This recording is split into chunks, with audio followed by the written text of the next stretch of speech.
যে সমস্ত মহিলারা বেশি বেশি জাহান্নামে যাবে তাদের বৈশিষ্ট্য হিসাবে রাখেন নিচ্ছি, ওই সমস্ত মহিলাদের কথা বলা হয়েছে যারা স্বামীর অবাধ্য। কেমন? স্বামী তাদেরকে ভালোবাসা দেয়, যত্ন করে, সংসারে অভাব অনটন নেই, কিন্তু হঠাৎ কোনো এক সময় সংসারে অভাব চলে আসলো, তখন অনেকের স্ত্রী আছে বলবে, আরে এতদিন পর্যন্ত তোমার সংসারে আসলাম, একটু সুখ শান্তি পেলাম না। ঠিক না বেঠিক? ঠিক এটাই বলেছে আল্লাহ রাসূল হাদিসে। ওই শ্রেণীর মহিলা যারা বলে এতদিন পর্যন্ত তোমার সংসারে আসলাম, একটু সুখ শান্তি পেলাম না, ওই শ্রেণীর মহিলাদেরকে আল্লাহ রাসূল বলেছেন জাহান্নামী। এমন কথা বলা যাবে না। স্বামীর সুখের সময় পাশে ছিলেন আর দুঃখের সময় স্বামীটা আমার খারাপ, তোমার মতো বেহায়ার কোনো প্রয়োজন অন্তত ছেলেদের মানে যারা সম্ভ্রান্ত এরকম ছেলের জীবনে প্রয়োজন নেই। ঠিক না বেঠিক বলো? ঠিক তো নাকি? এজন্য বিবাহ করার আগে দেখবেন আমাদের সমাজে শুধুমাত্র চামড়া দেখে বিবাহ করা হয়। কি দেখে বলেন? মেয়েটা সুন্দরী নাকি সুন্দরী না। কিন্তু প্রকৃত অর্থে কেউ যদি দিনদার হয়, সে যদি মনে করেন না বিবাহ মানে একটা পবিত্র সম্পর্ক বা বিবাহ মানে একটা আখেরাতের বিষয়, আমি জান্নাতি নাকি জাহান্নামী বলা যায় অনেকটা নির্ভর করে আমার স্ত্রীর প্রতি। ঠিক না বেঠিক? আমি কথাটা কেন বললাম? এ কথা বহু স্বামীরা আছে তারা অবৈধ পন্থা অবলম্বন করতে চায় এবং করতে বাধ্য হয় স্ত্রীদের কারণে। ঠিক না বেঠিক? স্বামীর ইনকাম মাসে 10,000 টাকা আর ওনার সাজুগুজু করতে লাগে 20,000 টাকা। আছে না? ও কি করবে এখন? শুধু এমনি যাবে। বুঝলেন না কি বললাম? কিন্তু স্ত্রী যদি দিনদার হয়, সে যদি বোঝে এ দুনিয়ার জীবনটা আসলেই কোনো কিছু না, আখিরাতের জীবনটা হলো একমাত্র উৎকৃষ্ট জীবন, দুনিয়ার জীবনটা কোনো রকম ভাবে আল্লাহর ইবাদত করে আল্লাহর নৈকট্য অর্জন করার মাধ্যমে এই দুনিয়ার জীবনটা অতিবাহিত করতে হবে। এমনটা যদি হয়, তাহলে স্বামীর ইনকাম যদি মাসে 10,000 টাকা হয়, তাহলে সে ওই অনুপাতে নিজের চাহিদা মেটানোর চেষ্টা করবে। ঠিক না বেঠিক? ঠিক না?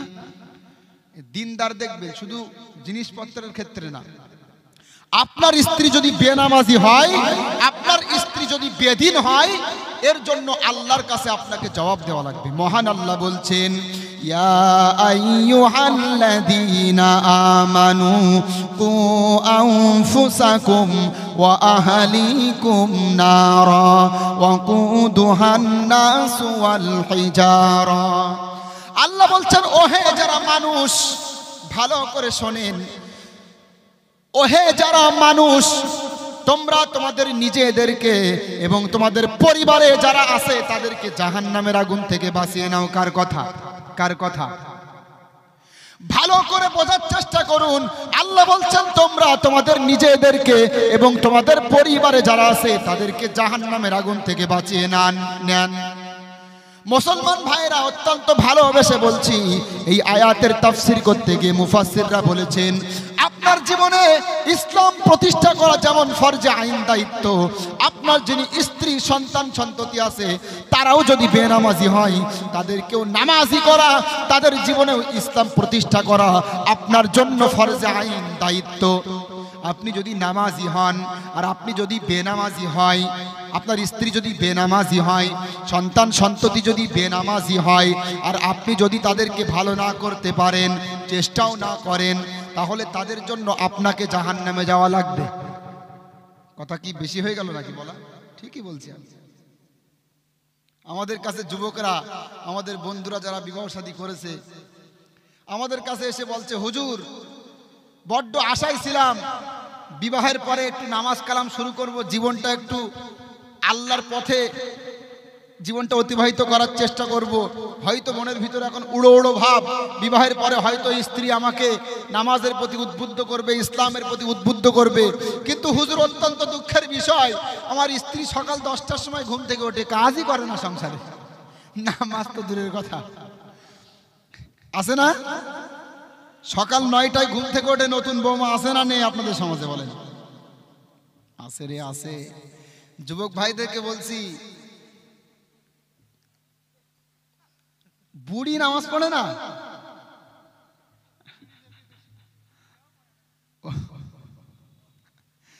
আচ্ছা, যাই হোক, যুবকরা যদি নামাজ না পড়ে, মানে বুড়ো বুড়িরাও যদি নামাজ না পড়ে, তা যুবকরা তার কোথায় যাবে বলেন দেখি?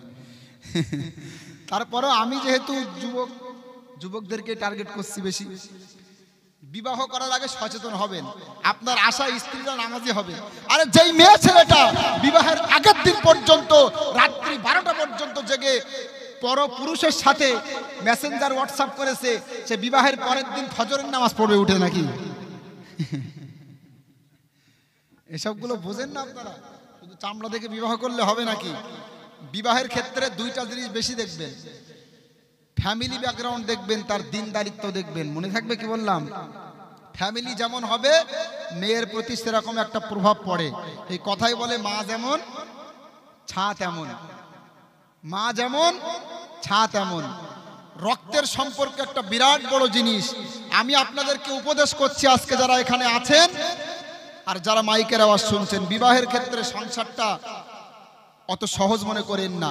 বিবাহের ক্ষেত্রে পরিবারটা দেখবেন, পরিবার যদি সম্ভ্রান্ত, পরিবার যদি ভালো না হয়, তাহলে মেয়ে যতই সুন্দরী হোক আপনারা রাজি হবেন না। তার কারণ সে হতে পারে আপনার জন্য জাহান্নামে যাওয়ার কারণ হয়ে দাঁড়াবে। আমি দেখেছি 5 ওয়াক্তের নামাজ আদায় করে, ইসলাম পালন করে, জান্নাতে যাওয়ার বড় আশা, স্ত্রী সন্তান সন্ততিকে নামাজি করতে পারলো না। আছে না নেই বলেন?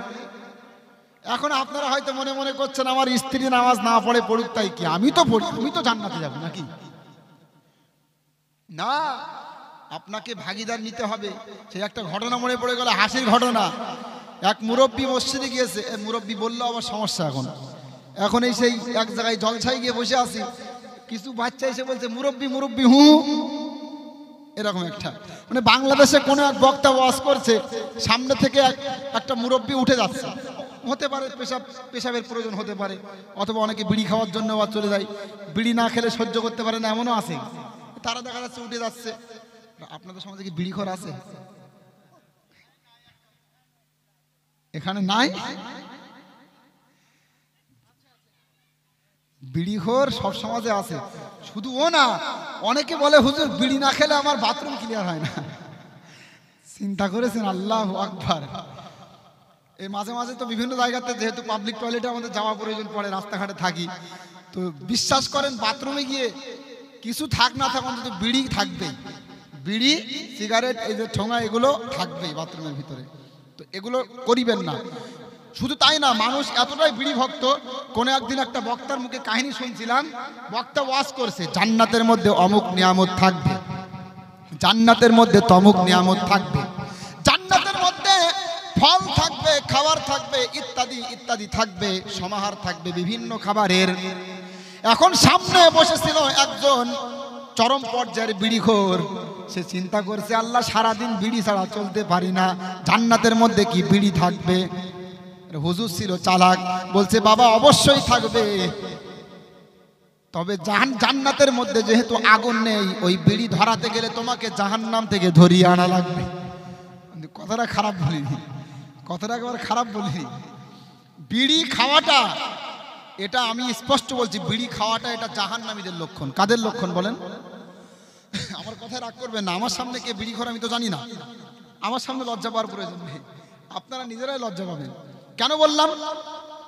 মাতৃগর্ভে, মাতৃগর্ভে বাচ্চার খাদ্য হয় মায়ের নাপাক রক্ত। এটা কি মুখ দিয়ে খাওয়ায় না নাভির মাধ্যমে বলেন?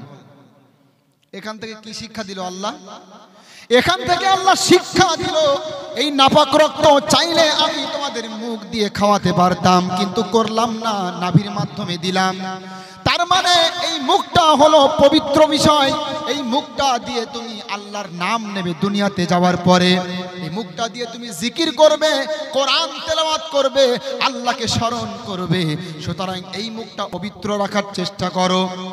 এখন বান্দা যদি সেই মুখে যদি এই যে আগুন, এটা জাহান্নামের প্রতীক, এই আগুন যদি মুখে তোলে, এই নাপাক জিনিস মদ গাঁজা এগুলো যদি মুখে তোলে, তাহলে ওই ব্যক্তি আসলেই কি আল্লাহর যে সম্মান সেটা রক্ষা করতে পারলো? বিড়ি আগুন, আগুন এটা জাহান্নামের প্রতীক, খাবেন না। তো হয়তো বা কোনো একজন মুরব্বী উঠে এখান থেকে চলে যাচ্ছে, বক্তা বলছে মুরব্বী মুরব্বী হু, মানে আপনি যায়েন না, এটা ভাইরাল করে দিয়েছে ফেসবুকে, সব জায়গায় ফেসবুক খুললেই মুরব্বী। আবার এ নিয়ে শিল্পীরা গজলও বানিয়েছে, মুরব্বী তুমি কি করিলা, বইলা তুমি দেশটা মাতাইলা মুরব্বী। দেখেননি? চিন্তা করতে পারছেন? এইসব চলছে এখন কর্মকাণ্ড। বক্তারা তো হাদিস কোরআন খুঁজে পায় না, আমরা বললে আমাদের উপর রাগ করে। আবার আমার বয়স এই 24 শেষ হলো, তো এই 24 বছর বয়সের অভিজ্ঞতায় আমি যতটুকু ঘুরেছি আমাদের পশ্চিমবঙ্গে দেখছি, তো এক শ্রেণীর বক্তারা আছে শুধুমাত্র কিস্সা কাহিনী বলে সময়গুলো নষ্ট করে, হাদিস কোরআন খুঁজে পায় না। হাদিস কোরআন খুঁজে পায় না, কিস্সা কাহিনী বলে সময়গুলো নষ্ট করে, এরকম বক্তাও কিন্তু আছে। কোরআনের তাফসীর করে না, হাদিস পড়ে না। এখন হাদিস এবং কোরআনের কথা বলি, হক কথা বলার কারণে অনেকেই আমাদের বিরোধিতা শুরু করেছে। এগুলো খুবই দুঃখের বিষয়। পড়তে হবে, চর্চা করতে হবে। দিনদার দেখবেন ফ্যামিলিটা, আমি বলে যাচ্ছি এটা অনেক গুরুত্বপূর্ণ নসিহা, এজন্য বলছি আমি। বিশ্বাস করেন আপনার সারা জীবনটা নির্ভর করবে আপনার জীবন সঙ্গিনীর উপরে। চেষ্টা করবেন দিনদার খোঁজে, দিনদার ফ্যামিলি দেখবেন, আর মেয়েটার চরিত্র দেখবেন। চরিত্র যদি খারাপ হয় তার পেট থেকে কখনো আল্লাহওয়ালা বাহির হবে না। যে যেমন তার পেট থেকে তেমনই বাহির হবে। আরে মাদ্রাসাতে তো কত বাচ্চা ভর্তি করে, সবাই কি যোগ্য আলেম হতে পারে? সবাই কি দিনদার হতে পারে? সবাই কি নামাজি হতে পারে? পারে না। এমনটা হতে গেলে বাপ মাকেও এমন হতে হবে, আল্লাহ বিরু হতে হবে। আমি গর্ব করছি না, তবে আমার বাপ মায়ের কথা বলছি। ছোটবেলা থেকে তারা নামাজ পড়তো, প্রার্থনা করতো, ছোটবেলা থেকে নামাজ পড়তো, প্রার্থনা করতো। আজকে তাদের প্রার্থনা, তাদের প্রচেষ্টা আমাকে এই পর্যন্ত এনেছে। বিশ্বাস করেন, আমি বললাম কেন, আমি আমার বাপ মায়ের প্রশংসা করার জন্য বলছি না। আমি বলছি আপনার সন্তানকে মাদ্রাসায় দেওয়ার নিয়ত আপনি এখন থেকে তওবা করেন, দেখবেন কাজে লাগবে। এজন্য পরিবার দেখবেন, ব্যাকগ্রাউন্ড দেখবেন, মেয়ের চরিত্র দেখবেন, এগুলো খেয়াল রাখবেন। যদি না রাখেন তাহলে হয়তো অনেক সুন্দরী পেয়ে যাবেন, কিন্তু আপনার জীবনে এসেছে আপনার জীবনটা শেষ করবে, জাহান্নামে যাওয়ার কারণ হয়ে দাঁড়াবে। আপনি হয়তো মনে করতে পারেন না, আরে আমি জান্নাতে যাই, যাব, আমার স্ত্রী জাহান্নামে যাক, সে তো নামাজ পড়ে না, আমি তো ভালো। এমনটা না। এটা বলার জন্য একটা ঘটনা বলছিলাম। সারা দিন নামাজ পড়ছে এক যুবক মসজিদের মধ্যে, সকালবেলা নামাজ পড়ছে মসজিদে, জোহরের নামাজ মসজিদে, আসরের নামাজ মসজিদে।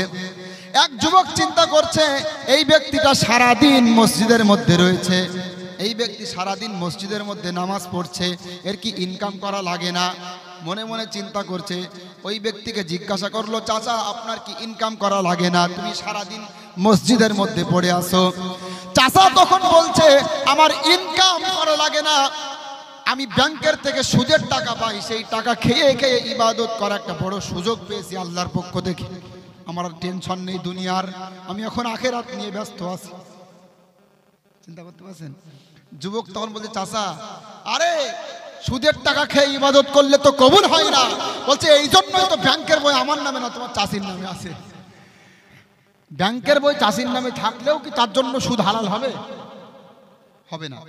তার মানে আপনি যতই নামাজ পড়েন না কেন, আপনার স্ত্রী নামাজ পড়েন আপনি বলেন না, আপনি যতই নামাজ পড়েন না কেন, আপনার সন্তান সন্ততি বেনামাজি আপনি বলেন না, তাদের জন্য আপনাকে জাহান্নামে যাওয়া লাগে। বলেন, আপনি সিনেমা দেখেন না, আপনি সিরিয়াল দেখেন না, আপনার সমাজের মা বোনরা অনেকেই সিনেমা সিরিয়াল দেখে না, দেখে না, বলেন দেখে না? মহান আল্লাহ বলছেন, ওয়ামিনান নাসি মাইয়াশতারি লাহাওয়াল হাদিসি লিয়ুদিল্লা আন সাবিলিল্লাহ বিগাইরি ইলম ওয়া ইয়াত্তাখিযাহা হুজুয়া উলাইকা লাহুম আযাবুম মুহিন। সূরা লুকমান 21 নম্বর পারা 10 নম্বর পৃষ্ঠা, প্রথম নম্বর রুকুর 6 নম্বর আয়াত। আল্লাহ বলছেন, মানুষের মধ্যে অনেক মানুষ এমন আছে যারা নিজেদের টাকা পয়সা দিয়ে বাদ্যযন্ত্র ক্রয় করে, অসার বাক্য ক্রয় করে, মানুষকে গুমরা করার জন্য, মানুষকে পথভ্রষ্ট করার জন্য। এখানে অনেক কিছু বোঝার আছে। তারা সিনেমা দেখে না, সিরিয়াল দেখে না, টিভি দেখে না, এবং মনে করে যে আমি তো দেখি না, আমার বাড়িতে চলছে, বৌমারা দেখছে, যার হিসাব সে দেবে গো। অনেক মুরব্বীরা আছে, বলতে বলতে লোকে যখন বলে যে তোমার বাড়িতে টিভি চলে কেন, ওরা যার হিসাব সে দেবে বাপু, আমি তো ঠিক আছি বলে না। আল্লাহ শব্দ দিয়েছে আল্লাহ বলছেন তাদের জন্য আমি আল্লাহ শাস্তি রেখেছি যারা মানুষকে পথভ্রষ্ট করে, বাদ্যযন্ত্র ক্রয় করার মাধ্যমে, অসার বাক্য ক্রয় করার মাধ্যমে।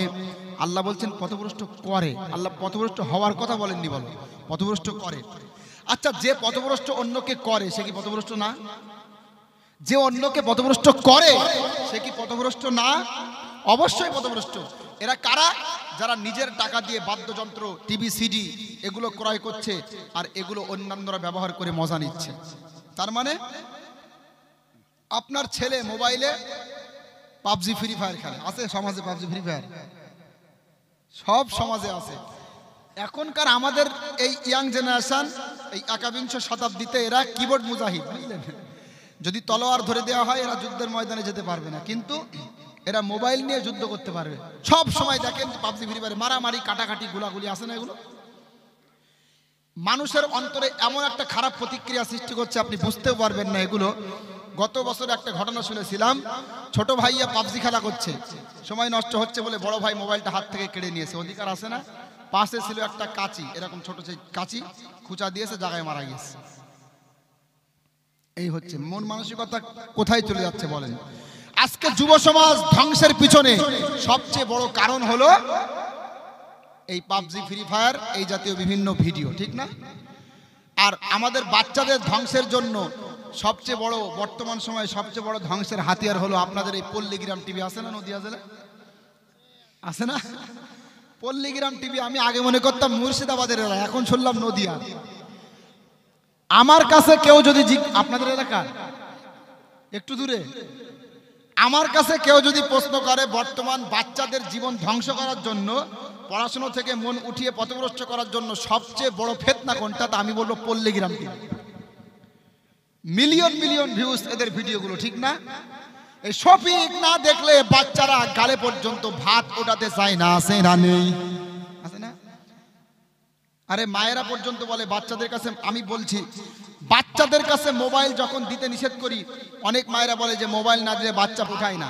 আচ্ছা, মোবাইল না দিলে যদি তার গালে ভাত না ওঠে, আমাদের মায়েরাও তো আমাদের মানুষ করেছিল, তখন তো মোবাইল ছিল না, আমাদের দিত না, তো আমরা কিভাবে মানুষ হলাম? আমাদের কিভাবে মানুষ করলো বলেন? আমি আপনাদেরকে উপদেশ করছি, ভালোবাসি বলে বলছি। শুধু বক্তা আনবেন, আলোচনা শুনবেন, বিরাট আলোচনা, এমনটা আমি চাই না। আমি চাই পরিবর্তন হোক।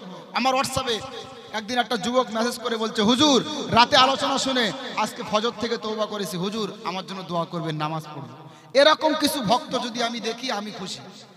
এজন্য বলছি, মা বোনদেরকে বলছি, বিশেষ করে মা বোনরা হলো সন্তান গড়ার কারিগর, ঠিক না?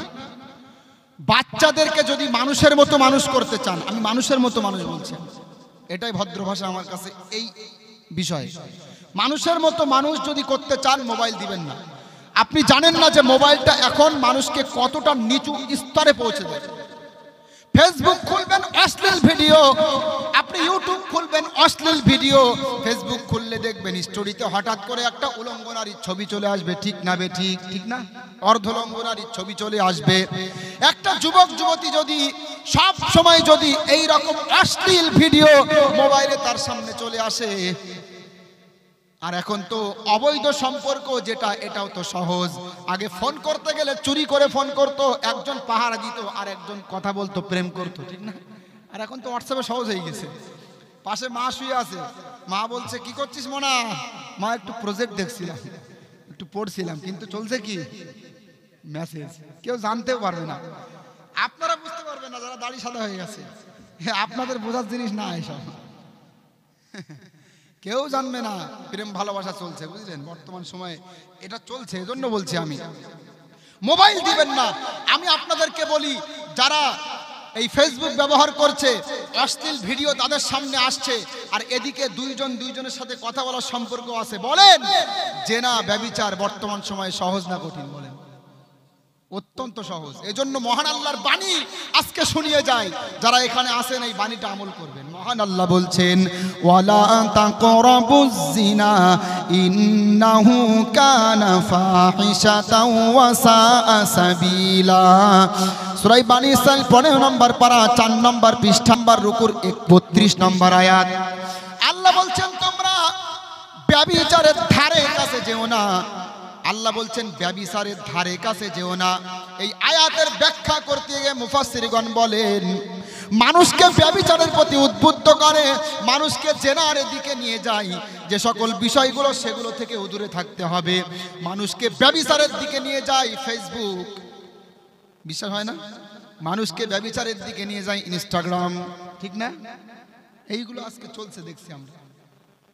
এই জন্য মুফতি তাকি উসমানী সাহেবের একটা ফতোয়া, জানি না ওনার নামে অনেকেই বলে থাকে জাস্টিফাই, আমি এখনো সরাসরি ওনার লেখা পড়িনি, তবে শুনেছি একটা ফতোয়া এমন রয়েছে, যারা নিজেকে নিয়ন্ত্রণ করতে পারবে না, অ্যান্ড্রয়েড সেট ব্যবহার করলে গোনা হয়ে যাবে, অশ্লীল ভিডিও দেখে ফেলবে, অপবিত্র ভিডিও দেখে ফেলবে, তো এই সময় তার জন্য এই অ্যান্ড্রয়েড সেট ব্যবহার করা কি নেই, জায়েজ নেই।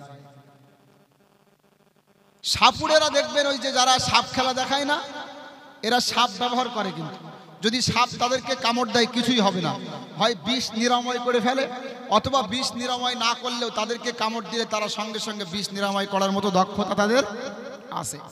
আপনার যদি মনে হয় বড় মোবাইল ব্যবহার করলে গোনা থেকে বাঁচতে পারবো, আপনার যদি মনে হয় বড় মোবাইল ব্যবহার করলে গোনাহের মধ্যে লিপ্ত হওয়া আমার জন্য অসম্ভব, কারণ আমার সেই ক্ষমতা আছে, আমি কন্ট্রোল করতে পারবো, আমি নিয়ন্ত্রণ করতে পারবো, তাহলে আপনার জন্য বড় মোবাইল ব্যবহার করা জায়েজ। আর যদি না হয় তাহলে এটা থেকে দূরে থাকার চেষ্টা করবেন, এগুলো থেকে দূরে থাকার চেষ্টা করবেন। বড় মোবাইল, আজকে কথা বললে যুবক ভাইরা অনেকে বলে হুজুর বড় মোবাইল থেকে দূরে থাকবো, কি বলেন কি, আপনার হাতেই তো বড় মোবাইল। না, আমরা এই ক্ষমতা রাখি, বড় মোবাইল ব্যবহার করেও গুনাহ থেকে বাঁচার মতো ক্ষমতা রাখি, আলহামদুলিল্লাহ। এজন্য বলছি, যারা এর মধ্যে থেকে বাঁচতে, মানে বড় মোবাইল ব্যবহার করলে গুনাহ থেকে বাঁচতে পারবে না, এরকম যাদের ধারণা হয় বা হয়ে যায়, তারা এগুলো থেকে দূরে থাকবেন। ভাইরে, দুনিয়ার জীবনটা হলো পরীক্ষার জায়গা, এখানে আল্লাহ সৃষ্টি করেছেন পরীক্ষার জন্য, এখানে আল্লাহ আমাদেরকে পরীক্ষা করবেন উত্তম কর্মের মাধ্যমে। নিঃসন্দেহে আমাদেরকে উত্তম কর্ম করতে হবে, পবিত্র কর্ম করতে হবে। আমরা এই দুনিয়ার মধ্যে ডুবে গিয়ে আখিরাত ধ্বংস না করে ফেলি। আমাদেরকে সৃষ্টি করেছিলেন পরীক্ষা করার জন্য, যাতে আমরা ভালো কাজ করি। বলেন সুবহানাল্লাহ।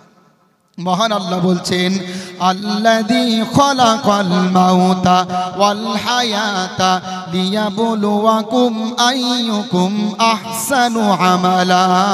সূরা মুলক 29 নম্বর পারা, 1 নম্বর পৃষ্ঠা, 1 নম্বর রুকুর 2 নম্বর আয়াত।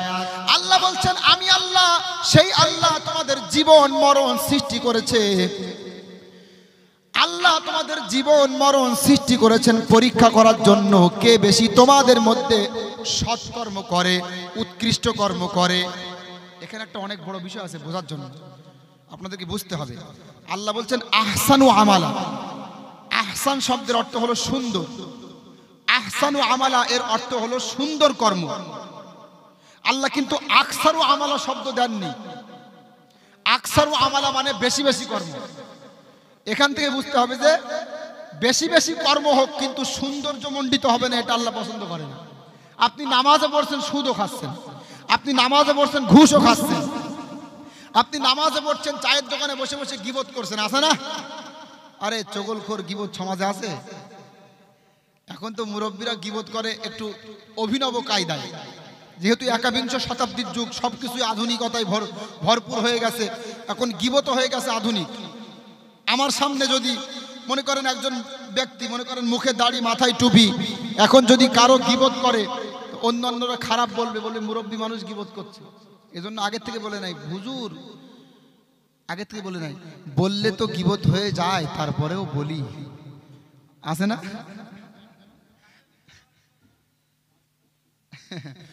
বললে তো গীবত হয়ে যায়, তারপরেও বলি না। বললে যদি গীবত হয়ে যায় আপনি বলিয়েন না, বললে যদি গীবত হয়ে যায় আপনি কি করিয়েন না, বলিয়েন না, কারণ গীবত অনেক বড় অপরাধ, কথাই কথা বলে। মহান আল্লাহ বলছেন, ওয়ালা ইয়াগতাব বা'দুকুম বা'দা আইয়ুহিব্বু আহাদুকুম আইয়াকুলা লাহমা আখিহি মাইতাও ফাকারিহতুমু ওয়াত্তাকুল্লাহ। সূরা হুজরাত 26 নম্বর পারা, 16 নম্বর পৃষ্ঠা, 2 নম্বর রুকুর 12 নম্বর আয়াত। মহান আল্লাহ বলছেন, তোমাদের মধ্যে কেউ যেন কারো গীবত না করে, তোমরা কি চাও আপন মৃত ভাইয়ের গায়ের গোশত কেটে খাবে? কেউ কি চাই? আপন ভাই মারা গিয়েছে, আপনি দাফন কাফন না করে তার গায়ের গোশত কেটে খাচ্ছেন, এটা কি কোনো মানুষ করবে? কোনো পাগলেও করবে না। আল্লাহ বলছেন যার গীবত করলে যেন তুমি তার মাংস কেটে খেলে। কত বড় গুনাহ বলেন তো একটু। এই আয়াতের শেষে আল্লাহ ইত্তাকিল্লাহ শব্দ দিয়েছে। আমি কোরআন যখন পড়ি একটু বুঝে শুনে পড়ার চেষ্টা করি। আমি দেখেছি আল্লাহ কোরআনের ভিতরে ওই সমস্ত আয়াতের শেষে ইত্তাকিল্লাহ শব্দ লাগিয়েছে যেখানে আল্লাহর ভয় প্রয়োজন হয়। যে সমস্ত গুনাহের ক্ষেত্রে আল্লাহর ভয় না থাকার কারণে হয়ে যায়, সেখানে ইত্তাকিল্লাহ আল্লাহর ভয়ের কথা বলেছে আল্লাহ। যেমন গীবত। আপনি আমার সামনে উপস্থিত আছেন, আপনি আমার সামনে যতক্ষণ পর্যন্ত আছেন আমি আপনার কিন্তু খারাপ বলবো না, আমি আপনার বিরুদ্ধে উল্টা পাল্টা কমেন্ট করব না, কিন্তু আপনি যখন আমার সামনে থেকে উঠে চলে যাবেন তখন আমি আপনার বিরুদ্ধে বলা শুরু করব, ঠিক না? তাহলে বোঝা গেল আমার ভিতরে আপনার ভয় আছে, আমার ভিতরে আপনার ব্যক্তিত্ব বোধের মর্যাদা আমার ভিতরে আছে, ঠিক না? কিন্তু আমার ভিতরে নেই শুধু আল্লাহর ভয়। যদি থাকতো তাহলে একবার হলেও আমাদের বিবেকে সাড়া দিত। ব্যক্তিটা হয়তো আমার সামনে উপস্থিত নেই, কিন্তু আমি যে গীবত করছি এটা আমার আল্লাহ দেখতে পাচ্ছে, ঠিক না বে ঠিক? ঠিক না? যদি এটা ভাবতাম তাহলে একবারের জন্য গীবত করতাম না। এজন্যই তো কবি কত সুন্দর কথা বলছেন, যাদের হৃদয়ে আছে আল্লাহর ভয় তারা কভু পথ ভুলে যায় না। আল্লাহর প্রেম ছাড়া এই দুনিয়ায় কারো কাছে কোনো কিছু চাই না। যাদের হৃদয়ে আছে আল্লাহর ভয় তারা কভু পথ ভুলে যায় না। আল্লাহর প্রেম ছাড়া এই দুনিয়ায় কারো কাছে কোনো কিছু চাই না। রাতের আধারে যারা সেজদাতে রয় দু চোখের স্রোতে নদী যেন বয়। ছলনার হাতছানি যতই আসুক পিছনে ফিরেও তাকাই না।